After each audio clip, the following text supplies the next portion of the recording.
سردار ہے، آمنہ کو دلارو ہمارو نبی۔ الحمدللہ رب العالمین والصلاة والسلام علی سید الانبیاء والمرسلین وعلی آلہ واصحابہ اجمعین، اما بعد۔ اعوذ باللہ من الشیطان الرجیم، بسم اللہ الرحمن الرحیم، الف لام میم، ذالک الکتاب لا ریب فیہ ھدی للمتقین، صدق اللہ مولانا العظیم۔ علماء کرام اور عزیز طلبہ، اللہ رب العزت نے وہ دن ہمیں دکھا دیا جس دن کا بڑی شدت سے سب کو انتظار ہوتا ہے۔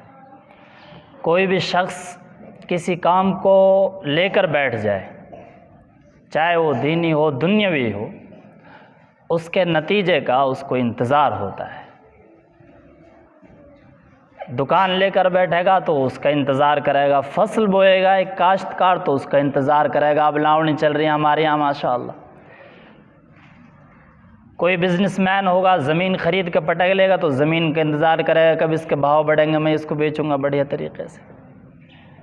ایسے ہی مساجد اور مدارس اور مکاتب میں جب طلبہ تعلیم شروع کرتے ہیں تو پھر سال کا انتظار ہوتا ہے کہ جب پورا سال ہوگا تو نتیجہ ہمارے سامنے آئے گا کہ نتیجہ کیا نکلا، پورا قرآن میں سے کتنا حصہ ہم نے پڑھا اور کیا ترقی ہم نے پائی۔ اس مجمع میں اکثریت نوجوان بلکہ بچوں کی، چھوٹے معصوم بچوں کی ہے جو ابھی ابتدائی مرحلے میں ہیں، انہی کے متعلق چند گزارشات پیش کی جائیں گی اور پھر میں انشاءاللہ تعالی اپنی گفتگو ختم کروں گا۔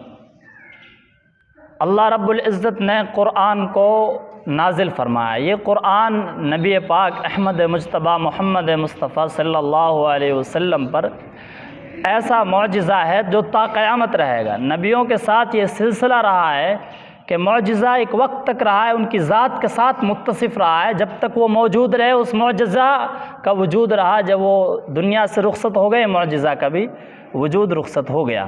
لیکن قرآن ایک کھلا معجزہ ہے جو رہتی دنیا تک، صبح قیامت تک برقرار رہے گا۔ اور اللہ رب العزت نے اس کے بارے میں فرمایا کہ وَلَقَدْ يَسَّرْنَا الْقُرْآنَ لِلذِّكْرِ، کہ ہم نے قرآن کو یاد کرنے کے لیے آسان بنا دیا، اس لیے چھوٹا سا معصوم بچہ بھی اس کو یاد کر لیتا ہے۔ اور جن مفسرین نے قرآن کی تفسیر لکھی ہیں، ان کی تشریح کی ہیں آیات کی، تو انہوں نے آخر میں یہ بات کہہ کر قصہ تمام کر دیا کہ لا تنقضی عجائب، کہ اس میں تو اتنے عجائبات ہیں، اتنے حیرت انگیز انکشافات ہیں کہ ہم ان کا پورا کا احاطہ نہیں کر سکتے، ان کو احاطہ شمار میں نہیں لایا جا سکتا ہے۔ مثال کے طور پہ قرآن کی سب سے چھوٹی سورت، ابھی ماشاءاللہ جو طلبہ ہمارے سامنے چھوٹے معصوم سے بچے، ان جو حروف تہجی انہی کی اعداد و شمار بتا رہے تھے کہ زا کتنے بار قرآن میں آیا ہے، الف کتنی بار آیا ہے، را کتنی بار آیا ہے۔ سب سے چھوٹی سورت وہ سورہ کوثر ہے۔ اس میں اگر عددی شمار کرتے ہیں، حسابی شمار کرتے ہیں ہم اس میں، تو نہایت حیرت انگیز انکشافات اس میں ہوتے ہیں۔ اس سورت کے اندر کل الفاظ جو ہیں وہ 10 استعمال ہوئے ہیں، کل۔ اسی طریقے سے اس سورت کی ہر آیت میں 10 حرف استعمال ہوئے ہیں۔ پہلی آیت میں 10 حرف ہیں، انا اعطیناک الکوثر فصل لربک وانحر۔ دوسری جو آیت ہے اس میں بھی 10 حرف ہیں، ان شانئک ھو الابتر۔ جو تیسری آیت ہے اس میں بھی 10 حرف ہیں۔ اچھا، جو حروف تہجی ہوتے ہیں، حروف تہجی 26 ہوتے ہیں، الف با تا سا جو ہوتے ہیں، ان میں جو آیت پوری ہوتی ہے وہ را پر پوری ہوتی ہے۔ انا اعطیناک الکوثر را پہ پوری ہوئی ہے، فصل لربک وانحر را پہ پوری ہوئی ہے، ان شانئک ھو الابتر را پہ پوری ہوئی ہے۔ یعنی آیت کا آخری جو حرف ہے وہ را ہے، اور را جو حروف تہجی میں ہے وہ 10واں حروف ہے۔ حروف تہجی میں الف با تا سا یہ 10واں حروف ہے۔